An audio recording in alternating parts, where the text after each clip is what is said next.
Something happened last night. I had a friend text me and said, "Hey, I just got scammed $9,000." And I thought he was kidding. And I think the best thing we can do if somebody gets scammed is put it out there and let everybody know what's going on. So what happened is he received a call from supposedly the local police department in his area stating that he did not show up for jury duty, and therefore he had penalties and fees related to that. And if he didn't, they were going to come and arrest him with a warrant and put him in jail. And these guys are really good at what they do.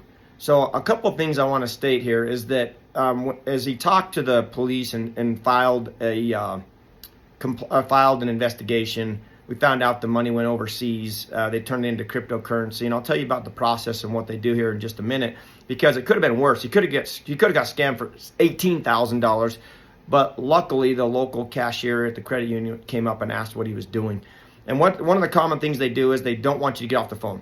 So once they get you on the phone, they'll say, you need to go to the credit union, you withdraw this money, you need to take it to the local grocery store and use this mobile credit union to deposit the money, and then we'll send you a clear ticket that you're not going to be arrested and you've cleared up all your fees and all your penalties. But they use fear, and they're really good at it. And my buddy's a smart dude. And it just shocks me that he got scammed. And so I looked into a couple of others. I saw another one where a lawyer got scammed for $9,000, a similar scheme. But what I want to say is that the police department, any federal government, Social Security, Medicare, they're not going to be doing outbound phone calls. And there's a lot of trickery out there. And 9 times out of 10, the money does go overseas. They have you use a mobile credit union to deposit the money. The money then goes into cryptocurrency, and you'll never get it back. But what they did is they used fear. They said that you have outstanding penalties and fees for not showing up for jury duty. They said we have a case number. They said you've had certified mail. These are all things that they do. And he even asked, he says, you know what, I don't see, you called me from an unknown number. Why didn't you call me from the local police department? He says, hold on just a minute. I'm sitting here at my desk. I'll call you. So he calls him, and guess what? Said the local police department for where he lives.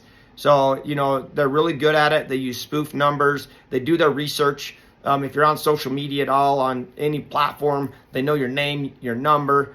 They know your name, your address, your phone number in most cases. So they're really good at finding information and using what they know to try and get you to give them money. But as the holidays are coming close and we're getting closer to them, it seems like these tend to ramp up. So if do not take an inbound phone call. They're not going to call you. And call them directly, and they are really good at what they do. Don't get scammed for $9,000 like my buddy did. It could have been $18,000, because after he paid the first $9,000, they said, oh, there's some fees that we missed that you need to pay the state.